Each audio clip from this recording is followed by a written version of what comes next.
Apple Developer Conference, little bit of Wild Watch, and Antropic, Mythos, Fable, ban. It's only me again, so let's cue the music.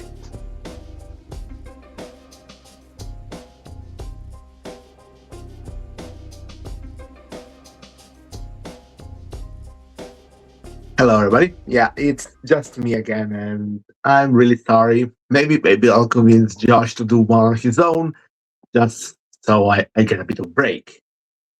We're gonna see what happens next. But before that, let's just get into today's episode. It's gonna be a bit of a story one again. I'm gonna once again talk about stuff. I don't have much to talk about, so I'm gonna talk about WWDC. Worldwide Developer Conference by Apple. And to give you the impression of the actual conference, we're gonna speed through the first two sections. So they're talking about platforming and the fact that all their operating systems are getting the version 27: iOS, iPadOS, watchOS, tvOS, visionOS, macOS. macOS will be called Golden Gate. There are major OS improvements, including better design for Liquid S rather than Liquid Glass, and better responsiveness, like a better CPU schedulers, and basically a long-term support. More compatibility with Android in Photos app. Why? I don't know. Why that was not thing. And better environments for VisualOS. You can even create custom environments using panoramas. Trust and safety, better parental control, centered around experts and parental choice, and better API for apps to get those, to get the data from parental control so they can block things. And done. That's platform and trust and safety. The two out of three sections. And it really did felt like they sped through it. Like they didn't even want to talk about, but they needed to. So now to go to the biggest section. Apple Intelligence, aka Siri Apple Intelligence, aka Siri AI, aka artificial intelligence shit. Basically 75% of the conference. At least the keynote, that's what I watched. They said that they weren't rushing into AI. To me, it more, I don't know if they weren't rushing or not, but they did try, just never really got this right, which makes sense. They're not a software company, they're a hardware company. They should stick with that, honestly. And they said that they will, that the future versions of their Apple Intelligence will be integrating deep into your device, grounding it in personal context. It's Apple speak, but wait, where did I hear something like this before? I seriously can't recall. I really can't recall. Oh yeah, Microsoft Recall. It's literally Microsoft Recall, just that Microsoft saves screenshots on your device while Apple Intelligence basically has access to whole device, nothing else. They announced new foundational models, new AFM's Apple foundational model, which this time around are some sort of based on Gemini models, most likely distillations. Let's not go into what distillations are. Just know that it's not a format. It's like asking it questions. Not an easy to explain thing. An AI thing. Let's just say it's an AI thing. But it's not Gemini. They want you to know that. They'll have multiple models, like on the newest devices, you will get even bigger model, smarter model, that will be, well, only for newest devices. It can do computer use, which means it can control your phone or your laptop or a tablet or whatever. Supposedly they're doing privacy first using on-device compute, which is great. Local models are the way to go for everything in stuff like this. And the private cloud compute for anything that requires way more power, which can supposedly be verified by independent experts. Now, if we go back to our can't recall, Microsoft Recall was also local. That's why it will only be on certain devices. But nobody's gonna be angry at them at Apple for basically having access to everything, including settings and shit. But everybody's gonna be angry at Microsoft for screenshotting your things and then giving you data based on those screenshots. Like, I think I would rather have things be screenshotted than AI having access to my emails, my SMSs, my images, my settings for my computer, everything. But that's just me. Although I wouldn't have anything, but that's also just me. An all-new Siri, which gets its own dedicated application, which it had before, just wasn't shown on the desktop. More capable. It's now more capable. And more conversational. Yeah, it's distilled from Gemini. Of course, it's going to be more conversational. Gemini is quite conversational. Well, probably more in love with you. So, yeah. AI can also use current world knowledge to get information. Another Apple speak for it's Googling shit. It is aware of what is on your screen and your local data, like messages, emails, pictures, and all that. The Apple speak for that is personal knowledge. Siri will also be integrated in Spotlight on things like Mac, which, oh no, looks like no golden gate for me. I don't like Spotlight anyway. I just put things on the sidebar and open them from there. I don't need Spotlight. And you can use AI to create shortcuts that do multiple actions, essentially macros. And most importantly, not available in EU and China. But let's focus on EU because the whole cluster of this was really fun to watch.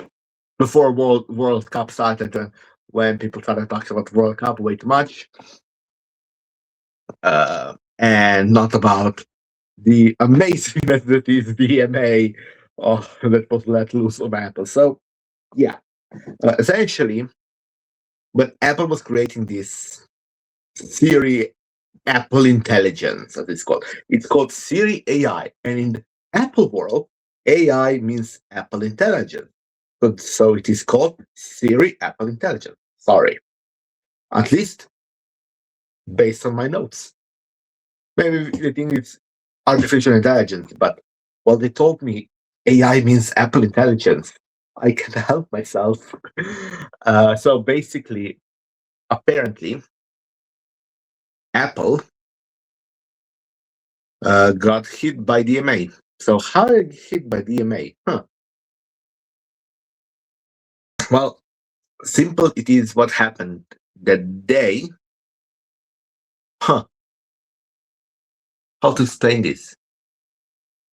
Basically, the fact that they do not allow third-party assistants to have same access, or third-party agents to have same access as Siri is a problem, according to DMA.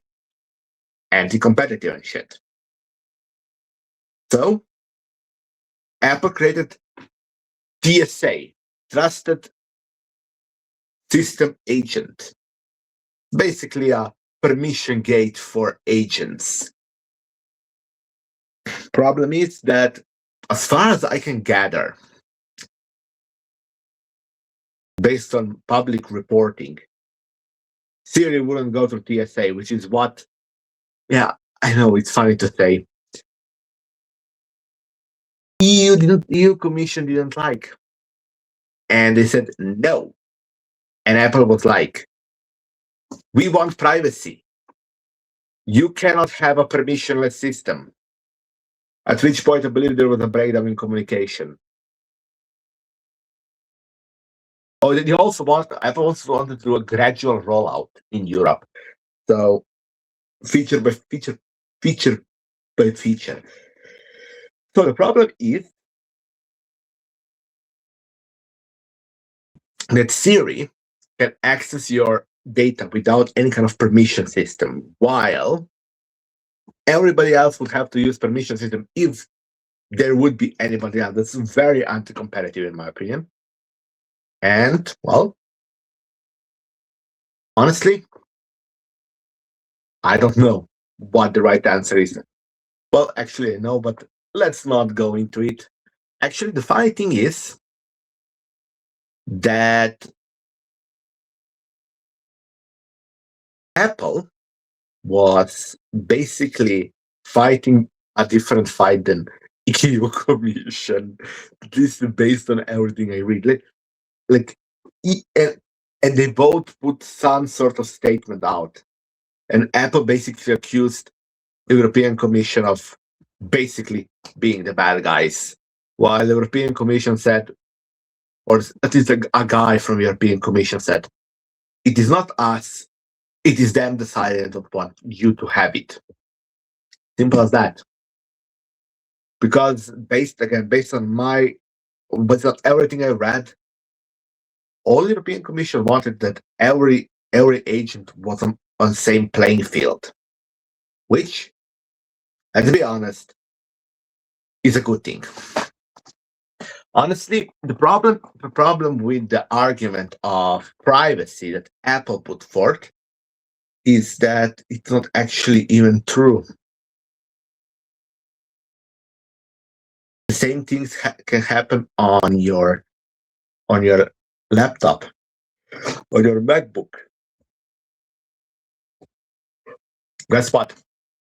On your MacBook, your whatever agent has exact same access because there is one permission, full disk access. At which point, basically, you have access to messages database, email database, and everything. And yet, Apple is angry that on iPhones and iPads, there cannot only be Siri. And Siri also needs to be on same playing field as Claude, ChatGPT, and so on. Which makes sense for them, but also on the other hand, makes sense EU Commission-wide. So now EU is not getting Siri Apple Intelligence. Oh well. Now let's go to another topic because, well, this is a whole clusterfuck. And I probably didn't explain it right because what the fuck because Europeans, like there are many Europeans, very apple-pilled ones, that are crying to not have access to Siri AI. It's sad. So let's just move on from the sadness and go on to, what did we say we're going to talk about? Oh yeah, tiny bit about good old Valve Watch. Ta-dum. I don't know what kind of sound effect I did there, but I did some sort of sound effect. So, Valve Watch. Okay, let's do this. Well, nothing happened. I was talking about how things will be released and maybe released and so on. Nothing happened. Best guess is end of month now. Or maybe a random Thursday. Who knows? Or Monday or Sunday. whenever Apple feels like it. But best guess based on now public information or leaked information. I don't know. Watch Twitter and many things. Uh, End of month, because that's when reviewers will be allowed to let the information go. Embargoed information. So yeah, probably end of month. At least for one of the devices. We're gonna see. My guess on pricing still hasn't changed: $799.99 and $699 for free, with 200 or 100 increments for size. Now, that's it for Valve Watch. As you can see, this episode is fairly short. So let's finish up with Antropic, and then we're gonna talk about World Cup. Let's continue with World Cup. World Cup in football has started. By football, I mean association football, also known as football, also known as the real football, also known as the European football, also known as the only actual football, also known as, let me try again before I puke, soccer, sadly. It has started. It's in US, Mexico, and Canada. Hydration breaks stuck. Games have been. Twitter response has been amazing. Who would have guessed? Amazing response. Twitter is an amazing place. So let's get on to our final topic: Antropic Mythos Fable 5 ban. So yeah, Antropic finally released their Mythos model, which is the big scary cybersecurity model you all heard about, that's gonna break everything. They released it under the name Fable 5. Why? Simply because Mythos 5 is still gated by authentication, while Fable 5 is the version that's available to everybody. And the difference is the API has bunch of classifiers, which are bunch of agents that classify your data if it's safe or not for Mythos to process. So any kind of biomedical thing. Sorry, I'm yawning so much. Anything biomedical, anything cybersecurity related, all gets banned and downgraded to Opus 5.5. Yes. So, and it's very expensive. So yeah, works well. People used it. People have fell in love with Fable 5, like how great it is and all. I don't know. I've talked with it a bit. It sometimes get very angry. Sometimes it yells at you that you've been downgraded to Opus and so on. But I haven't actually built anything with Fable 5. Didn't have time to do that before it got banned. Yay. So, seriously, it got banned by US government on supposed security risks. I don't know what actually happened. Apparently, there were some jailbreaks Antropic didn't want to fix, so they issued I believe, an order that all non-US citizens cannot use Fable 5 and Mythos 5, including Antropic employees that aren't US citizens or US nationals, which is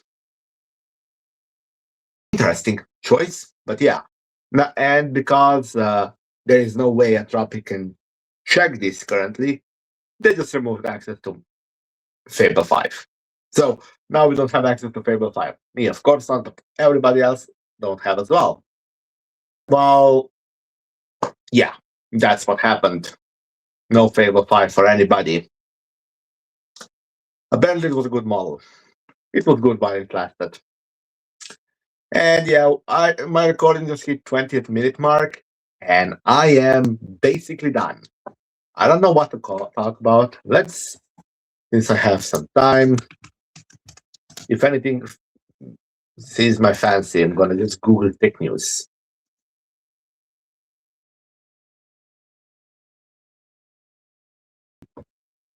Okay.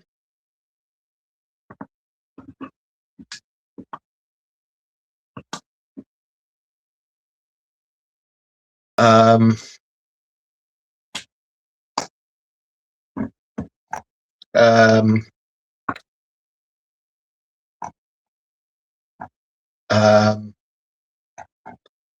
I don't have anything to talk about.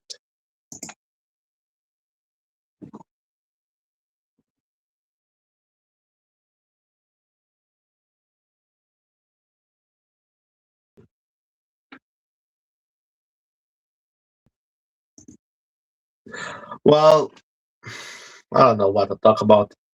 I'm not really doing a lot of watching of tech news right now. I watch World Cup right now, so yeah. But also, there's been um,